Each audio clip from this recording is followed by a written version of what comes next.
Hey, Bob. Hey, How you doing? good. How are you? All right. You got several guys in contract years coming up. How do you prioritize how you address those situations?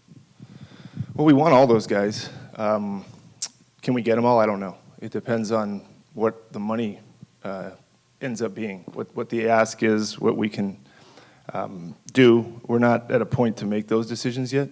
Right now, you could make this decision too. We want all of them. Where it ends up, you know, the more I've been in this, the more I realize there's no absolutes. I could sit here and say, we want this, we want that. Some of these decisions may be made in the next 2 weeks, and some might be made in 7, 8 months, and the information that we have then will be helpful as far as making those. And then it's a negotiation, to be honest. It requires a conversation, and usually you don't really realize a true position, even ours, until you're at a deadline. Sometimes you have deadlines, sometimes you don't. Sometimes there's deadlines that are set that aren't formal, where another side would say, look, if it's not done by the start of the season, let's just push it. But we haven't even gotten to those kind of conversations. I think we will, but I don't know where we'll end up. But we like them all. I'm not going to like them in order for you. That doesn't do me any good, but we like them all. In terms of Jordan, because there is a deadline coming up on him, how much has been discussed, talked about, or just consideration given to doing something with him? We're going to meet with his representatives, I think, after Tokyo and sit down for the first time and start having that conversation. And I think that's about 2 weeks out from the deadline for him. And where that'll go, I don't know. I know that they want to meet, and I know we want to meet. And then we'll see what the next 2 weeks give us.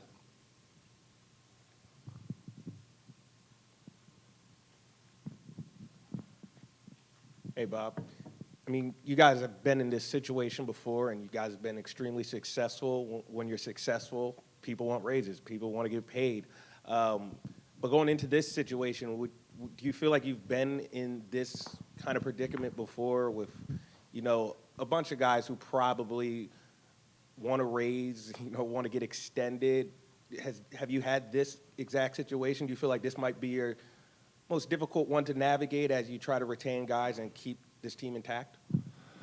I mean, every year, Jason, we have not had this specific situation. We've won the most games in the regular season. We were the worst team in the league a year. We've seen a lot. This group has, Steve and myself, and even prior to that. But I don't know that we've been here exactly. But that's the beauty of the NBA, and my job is to try to navigate stuff we haven't seen. We've seen iterations of having to exceed a salary threshold, and that's Joe's decision. We've gotten under the cap for a few years. I think it's true. We won 2 titles under the luxury tax, and obviously we won a couple over, and quite significantly the last year. So it can be done a lot of different ways. My experience is that sometimes these things sort themselves out, sometimes they don't. But right now, it's hard to say where this unfolds. But we like all those guys. I don't want. It's a high-class issue, in my opinion. Most of the time, you're struggling to get any players, but to have a lot that you want to keep and that are worthy of getting paid, it's kind of what you want. And then we have to see what ends up happening. Bob, you mentioned Jordan. With Draymond and Andrew, have you met with their representatives? And if so, how did it go? Yeah, great. The meetings are all great. These are nice people. I saw Draymond. I saw Rich Paul the other night. You know, but again, we can negotiate about buying your car, but if I know I have 2-3 weeks until you decide what you want to do, it's real, but it's not you don't force a decision. Sometimes things get done prior to a deadline. You see guys that are extended in certain situations, but in many times it does approach a deadline. A couple of these guys don't have a specific one. Jordan does, but they've all been good. The good news for us is I don't hear anybody that wants to leave. That'd be a worse problem if they said I don't want to be here. I'm out of here at the end of the year, or I don't want to be here. Trade me. Not hearing any of that. So the goal will be to try to figure it out the best we can. If they don't get done, or some of them don't get done, do you anticipate that potentially being an issue in season? I don't think so, but I've been on the side where, as an agent, I would sit with you and say, Anthony, you want to take this $100 million, or do you want to play it out? Hard for us to imagine that decision, but Some players say, I don't honestly think that would go well for me, and I don't want to play with that over my head. And some have the ultimate confidence to say, that means nothing to me, and I'm going to hold out for what I think might be a bigger payday. It depends. It's kind of personal. I mean, if the money's close, you know, if you get it close to where guys want it to be, they usually take it, in my having been on this side and that side. But if it's a big gap and a player is a certain kind of mindset, they'll go with it and play it out. I can't tell with these guys. They all seem like they're pretty confident and stable, and they'll take a deal if they like it, and I guess if they don't, they won't. But it's hard to say right now. Bob, as you've had a couple months to reflect on Clay's comeback and what he was able to do, how amazing and special was that to watch? And also just how eager are you to see him, going full bore from the beginning this time? Yeah, it's a great story. I mean, there's a lot of great stories, but from the time he tore his ACL, that year, and then the Achilles, there's all these kind of defining moments, being back in the back with him when he did that, and then he walks out and shoots the free throws. That may be, if I were to remember one thing, and being able to walk off the court with him back in the training room, hearing he probably tore his ACL, he shoots his free throws, and then he tries to run back. I could walk through that whole thing. Like, this is where I stood, this is where he was, this is where I was yelling at him, don't run back, and he's running back. And then I know exactly where I was. I was sitting right there when I got the call from his agent that his Achilles might be torn. And then we walked down there, went to my office. So why is that relevant? I will never forget the night he walked out in Chase to play. Probably the most memorable game, maybe even more memorable than any of the finals games for me. So, it's if we're lucky enough to stay somewhere like Steve and I have gotten to, and some of these players, you get these stories like that. Most of the time, you don't stick around long enough for him. So he came in today, and he's just, Clay, he's just got this infectious energy, and he just loves basketball. So happy for him, and I'm really excited. This is the first time we're healthy in a while going into training camp. I hope we can stay that way, but for the last few years, we've been a man down or more than one, and it's a good feeling for someone in my position to know at least we are healthy at the start. Hey, Bob. Sorry, I just completely lost my train of thought. Oh, yeah. Steve was saying how Andre still hasn't made his retirement or coming back decision. How does that impact you and what you're able to do, plan money-wise, roster-wise? And have you ever been in this situation where training camp starts in 2 days and there's still someone who hasn't made that decision if they're returning or not? Well, I've never had someone like Andre, so I guess you got to have leverage to play that this far out, which he does. He's earned that right to make his own decision. We want to have him make the own decision. We don't want to force him into something, and then 2 weeks later he says, I'm not up for this. So we're waiting, and we haven't had something we have foregone that we really like, so we haven't put pressure on him to say, listen, we got this other thing we really want to do, you got to tell us. We haven't done that, we haven't had that. But you may see it, you may not, people in this room, there's so much he does that is not on the court, and there's a lot he does on the court too. And it's really hard to find that kind of stability and leadership on a team that he brings, even for Steve and myself. I mean, I can go talk to Andre, and he just knows. He's really smart. He knows our team. He's a true professional. He understands the league. He's seen a lot. I mean, the guy played in, 6 out of the last 7 I don't know how many finals. He's just crazy. So he's someone you want around. If it was up to me, we'd keep him around a long time, even if he wasn't playing. But we're running out of time. I'll call him when we get out of here, see what he's doing. Let us know. Okay, no problem. Actually, he's going to let you know, apparently. You'll know when I know. So watch his podcast, I guess. Could you theoretically, could he, wait and not, come back, later in camp, early in the season, mid-season? Like, would you be comfortable with that? Yeah, depending on the reason, the why of it. Like I said, he's earned latitude. If we put something to him and said, hey, listen, we had an injury or we had something come up in a buyout capacity where we said, Andre, if you don't want to come back, we like this other thing. I don't think he's going to do anything like that unless there's a real good reason. I think he wants to, if he plays, be a part of it. But if he came and said, listen, I'm not quite ready, or I don't want to go to Japan, or whatever it might be, we'd probably be fine with that. Little complicated question here, Bob, but over here. With the three guys coming up in the contracts, and also we know about the looming big luxury tax number that could be out there, certainly in a year. Is it like, let's just get these guys in and you can deal with the number in a year? Or are you already thinking about what's coming down the year as you talk to these guys about their number now? Yeah, I mean, you know, it's the thing I've learned, and this isn't a criticism at all, but look at the team down the road. You just don't know, what's going to happen. You have no idea. Things flip immediately as far as what you think is going to happen, what everybody thinks is going to happen, and then what does happen. So our job, my job, is to let's try and do all these things in a way where we feel good about it. That may not line up in the way they feel good about it. But then, even if that was the case and we got something done with all, then look forward and see what you do with that. I got a story I could tell you later about a situation where we were thinking about extending a guy, and much was written that if we had done that, we couldn't have signed a free agent. And looking back, that player that we offered an extension to ended up signing a max contract, meaning if we had had him at the number we offered, we could have moved that player and gotten something for it. Are you following that at all? Okay, so you know the deal. It's an example of who knows, right? But it's not necessarily. There's a lot of variables to these decisions, a lot of variables. So it's not, even when we model, the goal is to get players on a deal that obviously they like and we like. And if you can get there, then you deal with that. But I don't know if that's going to happen, Tim. I don't know right now. Bob, you've been saying for the last few years, you just want to see the team, right? I want to see the guys. You haven't seen them with Clay. It feels like you saw them.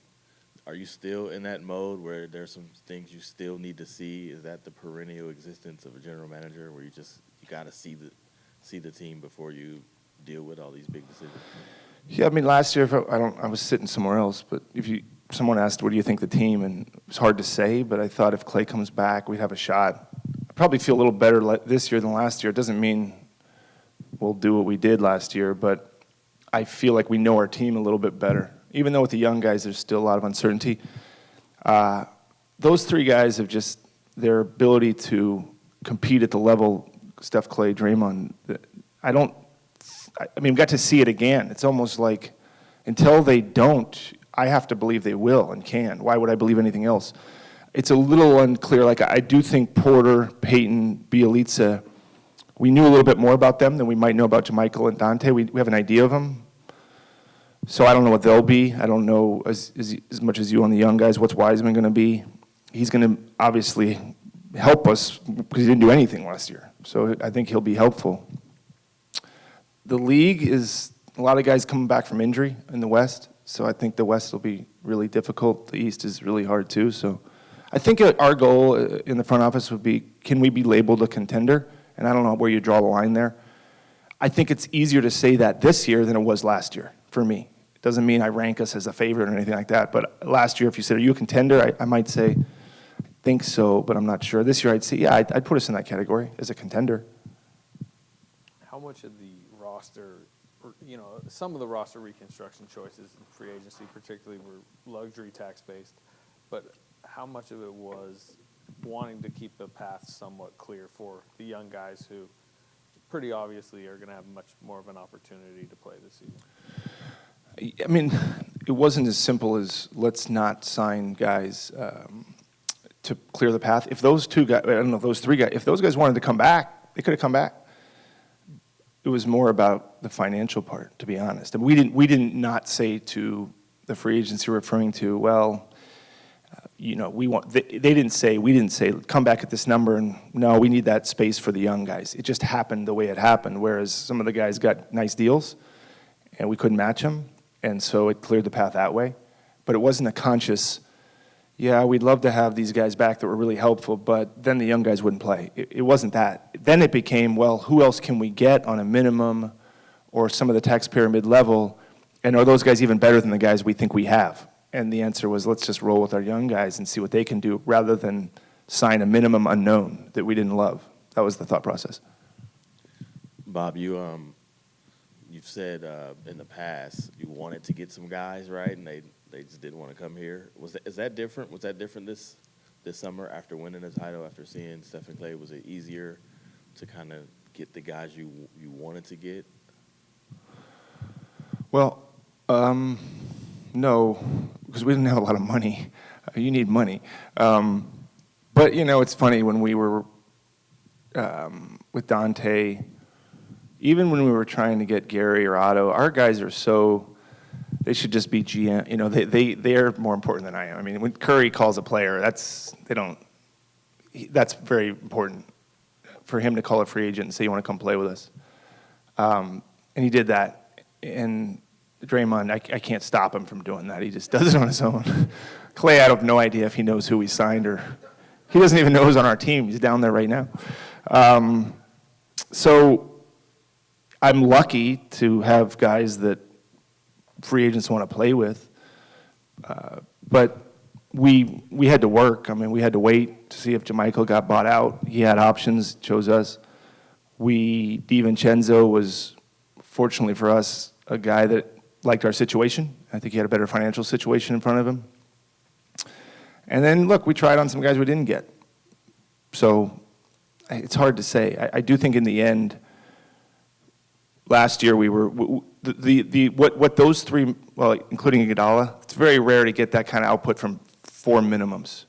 It's kind of unprecedented. Like we had in the finals, I mean, Gary was starting in a series, minimum player, Otto, minimum player in huge minutes, Andre, what he gave us, Bielitsa. I mean, that's I don't think we can redo that one. That was pretty good. That's a hard one to do.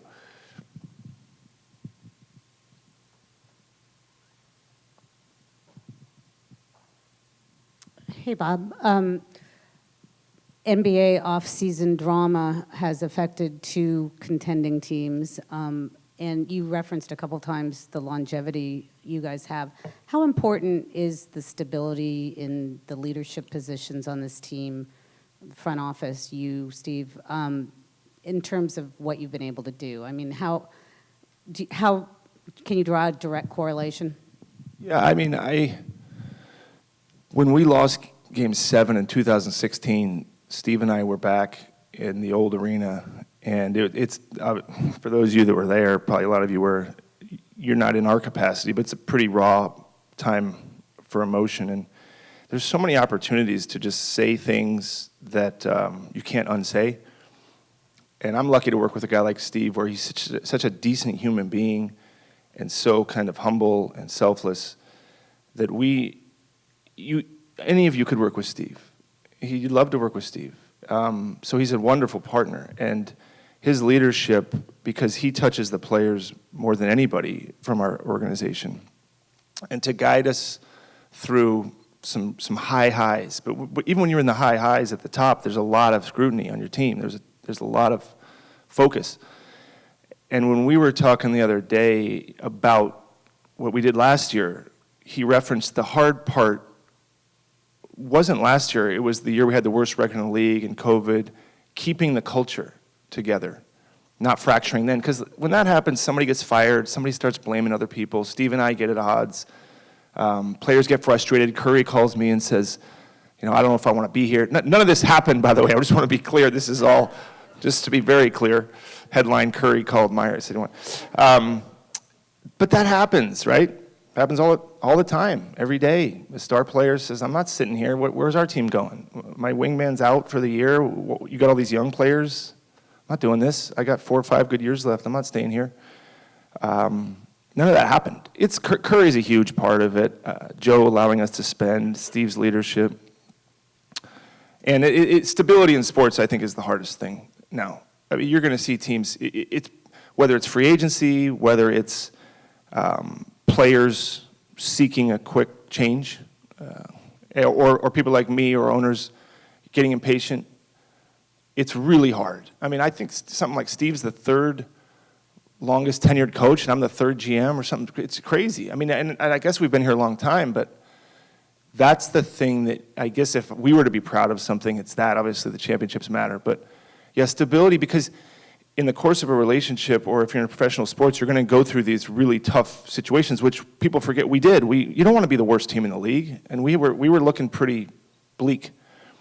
And then to come out of that, you just don't get that chance to do it like that, because usually when you're that bad, it's all over.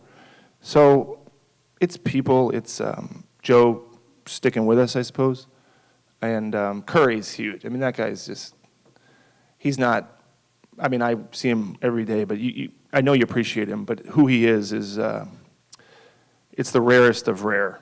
It's just so unique to have that kind of temperament, that kind of leadership, be that teammate. When he acts the way he acts, you can't not follow that, as even me. So it's probably for all those reasons, I guess. Bob, when Patrick fell to you guys in the draft, people looked at the fact that he didn't have a good year in college, didn't do well at the combine. But in hearing from people around here, his workouts and what he's been doing over the past month or two, it's been really pretty positive. What are you seeing and hearing about Patrick? Well, Ron Adams is a huge fan. Ron's probably telling everybody he loves him, and Ron does love him. You know, Monty, he's good. All we can expect at this point is the guys show up. Does he work hard? Is he a good kid? He's doing all those things. We haven't seen him play against the big guns. We are not looking at him like he's going to help us, but we are looking at him as if he could help us in the future. He's got all these attributes that usually lead to success: size, skill, acumen. He looks healthy now. So, you know, I'm hesitant to say anybody's great or not early, but he's done a nice job this offseason. And Jama, the director of our player development, and obviously got promoted. I've never seen a better organized and cohesive offseason program ever in my 12 years. So I want to give the coaches some credit too.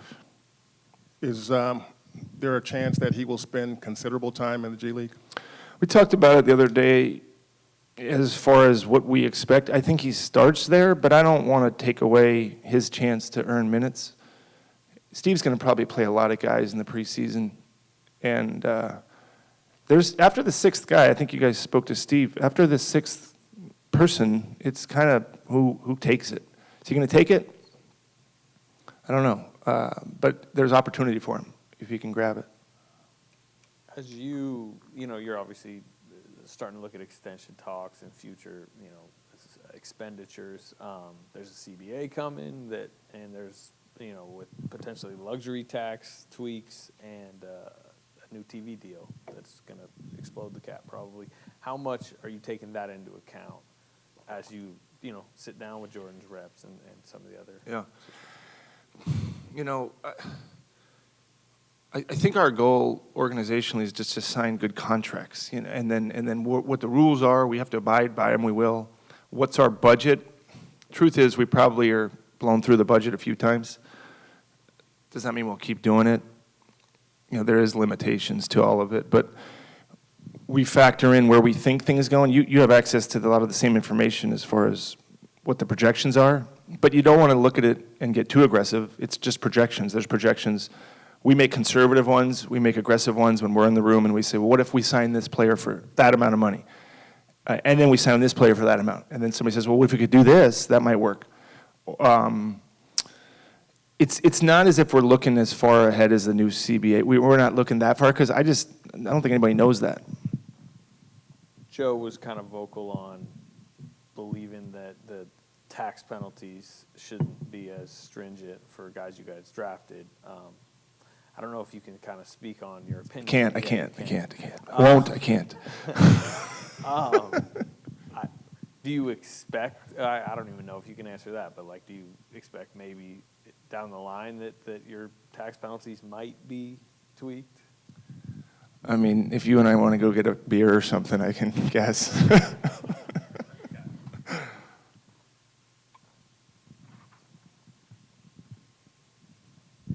How How's your hip injury and what's your availability? Let's talk about things that people care about. Okay. But I appreciate that. You weren't I'm available for trying the to, I'm San trying to Quentin. get back. Thank you for asking. They missed you in San Quentin. They did. Yeah, I missed being there. We have an elevator operator that came from San Quentin, Anthony. So I'm glad we're still doing it. I wish I could go. That was actually my anniversary, but I couldn't have played anyway. That's a really nice tradition that our organization has been doing for 10, 12 years now, and the inmates get a lot out of it. We get more, I think, than they do. It's been exciting to see Aaron Taylor get out and do the pregame. I did a podcast with Aaron. Forgiveness, it's a good for people like ours that haven't had such a tough childhood in many respects to see one mistake go bad for these guys, but it's great. I'm glad we do it. It really shines a light on a lot of things that these are people that they really benefit. I think the thing that I hear from talking to people that are in there or work there is like it shows them that they matter. Imagine if you're in San Quentin, you don't feel like you matter much, so it shows that they matter. Maddie and I had a tremendous experience in there, and Vern Glenn and Raymond and Yeah. yeah. Yeah. Well, I should ask what you think. You can tell me later. James, obviously he's only played 39 games. There's not a lot of data for you to go off, but he's entering his third season. You have a fourth-year contract option to decide upon coming up. Where do you just kind of view in him right now, entering really his first training camp ever, and just his future with you guys? Yeah, well, when we drafted him, we knew he had to play, and he just pick your reason: COVID injury, weird missed training camp. He just never played. I mean, he got to play a little bit his rookie year, and he started getting some momentum, and then it went away. He hurt his wrist. He looked like he was getting somewhere, and then obviously his knee. But the good news is he's played a lot this summer. And every day, my opinion, he seems to be getting a little bit better every day. And he can't do that if he's not healthy. But he's been healthy. We track kind of the pickup games, and he's the only one in the facility that played in every one, which is nice. One, that he wants to. A lot of guys are kind of like, I don't want to play today, I'm tired. So it shows a work ethic, but also a health component, that he didn't miss anything. There's no swelling. Happy that he's healthy. Now he can start the work. And I'm sure you asked Steve, but we met on it. It's really about defining his role, putting him in positions to succeed. And I imagine you'll see it. My hope, as the training camp goes on, as the season goes on, he just keeps getting a little bit better and reading coverages and understanding our schemes. And it even took Andrew Wiggins, who was healthy, if we're being honest, a couple years to learn how to play with our guys, and it seemed like it finally clicked last season. But it's not a system. I think some players can drop right into it, but many takes a little while to figure out.